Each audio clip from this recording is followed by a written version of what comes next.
Assalamualaikum warahmatullahi wabarakatuh. Halo anak kelas 3B yang cantik dan ganteng. Apa kabar hari ini anak-anak? Hari ini Ibu akan menjelaskan tentang pelaksanaan kegiatan lembar kerja peserta didik di minggu pekan ke-7 ya. Pembahasan materi yaitu masih PKL Habab 1 sumber air dan tema 2 menyayangi tumbuhan serta hewan, yaitu subtema 3 menyayangi tumbuhan. Nah, Ibu akan menjelaskan materi yang ada pada tugas kalian masing-masing ya. Tolong disimak baik-baik. Namun sebelum mengerjakan tugas, jangan lupa dimulai dengan kegiatan berdoa. Oke anak-anak, Ibu akan jelaskan ya. Untuk tugas di hari Senin, muatan pelajarannya PKLH, masih berhubungan dengan evaluasi seperti minggu lalu. Kali ini evaluasinya berbentuk soal isian ya. Jadi silakan tulis soal dan jawabannya. Minggu depan untuk PKLH, karena pembahasan kita sudah habis, minggu depan akan dilaksanakan ulangan harian ya. Jadi insya Allah pekan ini kita usahakan membahas tuntas mengenai sumber air bab 1. Nanti akan ada pertemuan Zoom, nanti Ibu akan jadwalkan ulang ketika kalian udah selesai mengerjakan tugas yang bagian praktek, karena bagian praktek yang minggu ini agak sedikit sulit daripada praktek yang biasanya. Nah, untuk tugas di hari Senin sudah paham semua ya. Nah, sekarang kita lanjut ke tugas di hari Selasa. Ini yang agak-agak sulit mungkin ya, tapi pasti kalian semua bisa. Kalian sudah kelas 3, sudah pintar semua. Kemarin udah ada kegiatan wawancara yang pertama, itu sudah bisa. Berarti ini kegiatan wawancara yang kedua pasti bisa ya. Tugas di hari Selasa 24 Agustus, muatan pelajarannya adalah bahasa Indonesia. Kalau kita baca dari tujuan pembelajarannya, berarti kita akan melaksanakan kegiatan wawancara ya. Melalui kegiatan wawancara, kalian akan dapat menemukan informasi yang terkait dengan menanam tanaman dengan tepat ya. Melalui kegiatan praktik menanam, siswa dapat menanam tanaman dengan langkah-langkah yang tepat. Jadi di buku kalian itu sudah ada kegiatan menanam ya, sudah ada kegiatan menanam pohon melati ya, tumbuhan melati. Namun kalian silakan membaca aja langkah-langkah pengerjaan melati. Namun Ibu ingin kalian melakukan wawancara. Jadi daftar pertanyaan untuk wawancara sudah Ibu sediakan. Kalian boleh menggunakan daftar wawancara ini atau boleh menggunakan selain dari ini. Tapi minimal yang ini, karena ada kata apa, siapa, di mana, bagaimana, kapan, dan mengapa. Jadi yang namanya pertanyaan, dalam membuat pertanyaan ada yang disebut dengan kata tanya. Nah, kata tanya itu terdiri dari kata apa, siapa, di mana, bagaimana, kapan, dan mengapa. Makanya Ibu sudah buat daftar pertanyaan. Lalu kalian dari daftar pertanyaan ini kalian akan melakukan wawancara kepada orang tua kalian. Boleh ibu, boleh ayah, tante, kakak yang sering menanam tanaman. Nah, pasti di rumah kalian ada tanaman bukan? Nah, nanti yang Ibu ingin tanyakan adalah kalian harus melakukan wawancara kepada seseorang yang suka menanam. Jadi orang itu tahu langkah-langkah sebelum menanam. Tanaman yang ditanam boleh tanaman apa saja. Nah, pada saat kalian melakukan wawancara, jika bisa dikirim dalam bentuk video ya, dalam bentuk video. Jadi Ibu juga mau melihat pada saat orang itu menanam. Jadi wawancara dilakukan sekaligus mempraktekkan cara menanam. Jadi kalian boleh mewawancara ibu kalian pada saat menanam tanaman tertentu ya. Boleh di pot atau di tanah atau di halaman kalian. Nah, makanya ada langkah-langkah kegiatannya diperhatikan ya. Pertama, gunakan pakaian yang nyaman dan siapkan tanaman serta peralatan untuk menanam. Lakukan wawancara kepada orang tua atau orang yang memiliki keahlian untuk menanam di lingkungan rumahmu. Pertanyaannya sudah ada dalam daftar, rekamlah dalam bentuk voice note. Jadi kalian boleh merekam dalam bentuk voice note saja. Tapi kalau kalian merekam dalam bentuk voice note, kalian harus menyertakan gambar pada saat melakukan wawancara. Ya, jadi kalian rekam nih pertanyaan kalian dan bertanya sama ibu kalian pada saat menanam dalam bentuk rekaman suara, tapi harus dibuktikan dengan gambar bahwa kalian pada saat mewawancarai itu juga melihat langsung bagaimana proses menanamnya ya, melihat langsung bagaimana proses menanamnya. Jadi harus disertakan dengan foto pada saat kalian melakukan wawancara dan menanam tanaman. Nah, kemudian catatlah hasil wawancara kalian dalam lembar tugas. Jadi kalian boleh tulis lalu jawabannya kalian catat. foto saat melakukan wawancara. Nah, ini foto pada saat melakukan wawancara bersama narasumber atau orang yang kalian wawancarai ketika mereka sedang menanam tanaman, ya. Tapi kalau kalian merekamnya dalam bentuk video, berarti kalian tidak perlu mengirimkan voice note atau gambar, karena ibu sudah lihat bahwa oh iya benar mereka melakukan wawancara. Jadi tugas hari Selasa yaitu kalian melakukan wawancara, menulis laporan wawancara disertakan dengan buktinya, yaitu rekaman suara beserta foto atau rekaman video. Oke, untuk tugas hari Selasa ini yang agak sedikit memakan waktu, jadi boleh dikerjakan sedikit-sedikit. Misalnya kalian tulis dulu daftar pertanyaannya, lalu nanti dikerjakan pada saat kalian lowong bisa, atau hari ini juga bisa dikerjakan, boleh. Ingat batas pengumpulan minggu ini ya, supaya kalian gak bertumpuk tugas prakteknya.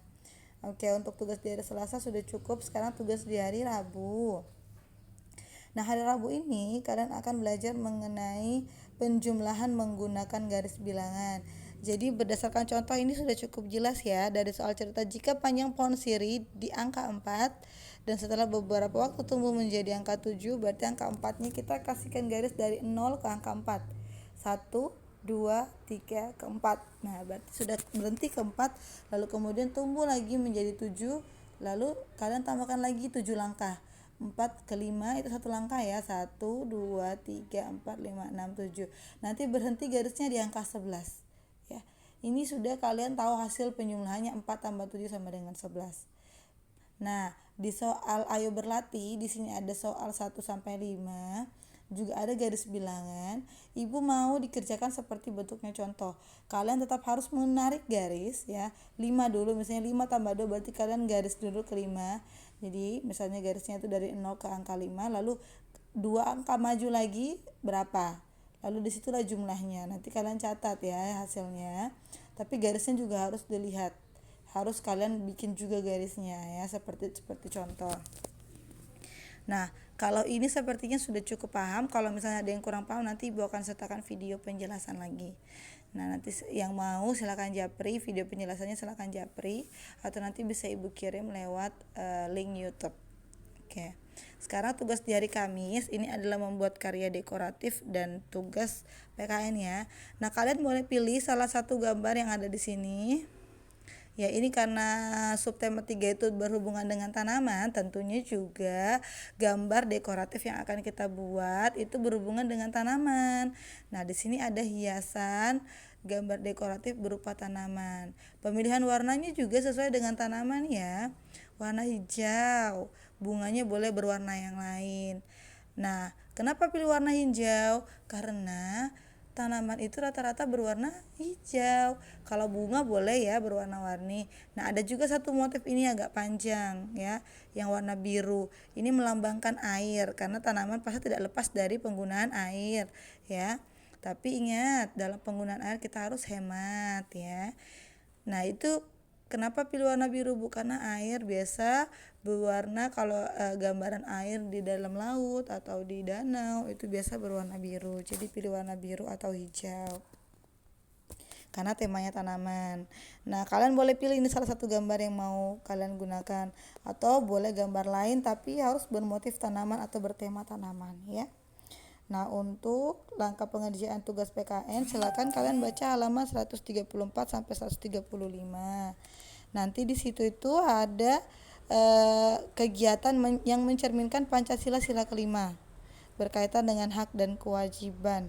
Nah, untuk di nomor 5, untuk nomor 5 sendiri ini ada yang menggunakan tabel, tapi boleh kalian nggak usah pakai tabel. Misalnya ayah tugasnya apa, ibu tugasnya apa, boleh gitu aja langsung untuk nomor 5. Yang minimal ada 3 ya, ayah, ibu, dan kalian. Kalau kalian punya saudara juga boleh dituliskan saudaranya, tugas sehari-harinya apa. Karena perlu kita ketahui antara hak dan kewajiban itu berbeda ya. Hak itu adalah sesuatu yang bisa kalian dapat setelah kalian melakukan kewajiban. Kewajiban kalian apa? Tugas utama seorang anak dan seorang pelajar apa? Yaitu belajar ya. Belajar adalah tugas kewajiban ya, kewajiban kalian. Juga membantu orang tua adalah kewajiban anak. Sedangkan haknya apa? Kalian punya hak untuk bermain, punya hak untuk menonton TV atau bermain handphone, bermain game, tapi tetap pakai batas waktu. Tidak semata-mata haknya terus yang diminta, tapi juga harus melaksanakan kewajibannya. Seperti kalian misalnya sesudah makan, kalian harus merapikan piring sendiri. Kalau kalian sudah tidur, merapikan tempat tidur sendiri. Itu adalah kewajiban kalian. Sedangkan haknya kalian diberikan kasih sayang oleh orang tua, dimasakkan, disiapkan pakaiannya, dicucikan pakaiannya. Ya, kalian dibolehkan untuk bermain, boleh jajan, boleh nonton, itu adalah hak kalian. Tapi jangan lupa, kalau kalian mau melaksanakan haknya, lakukan dulu kewajiban kalian sebagai anak. Bantu orang tuanya, belajar dengan giat ya. Ikutin aturan yang ada di rumah, bantu membersihkan. Nah, ini untuk tugas di hari Kamis ya, menggambar dan menjawab pertanyaan. Nah, untuk tugas kita minggu ini cukup itu. Jika ada pertanyaan berkenaan tugas yang kalian masih belum paham, silakan nanti bisa hubungi Ibu secara japri, khususnya untuk tugas hari Selasa ya. Ini penting sekali Ibu jelaskan karena mungkin nanti banyak yang salah. Nanti kalau misalnya kalian sudah mengerjakan, segera kirim ke Ibu ya. Oke, terima kasih atas perhatiannya anak-anak Ibu tersayang. Semoga kalian diberi kemudahan untuk melaksanakan tugas minggu ini. Semoga apa yang kalian lakukan menjadi sumber pahala, menjadi amalan, dan tetap semangat belajar di rumah. Saya juga mengucapkan terima kasih kepada ayah dan ibu yang mau mendampingi siswa-siswinya dalam mengerjakan tugas di rumah, atas partisipasinya dan atas usaha untuk membimbing anak di tengah kesibukan membimbing anak-anak yang lain, misalnya yang lebih dari satu anak. Saya pribadi mengucapkan terima kasih banyak dan saya merasa sangat terbantu dengan ibu bapak sekalian. Kita berdoa sama-sama semoga pandemi segera berakhir dan pelajaran tatap muka di sekolah segera dilaksanakan. Sampai jumpa anak-anak di tugas berikutnya. Semoga tugas minggu ini menjadi ilmu baru buat kalian. Ibu ucapkan assalamualaikum warahmatullahi wabarakatuh. Sampai jumpa. Jangan lupa tetap sehat, tersenyum, jaga kesehatan, lakukan protokol kesehatan dimanapun kalian berada. Dadah.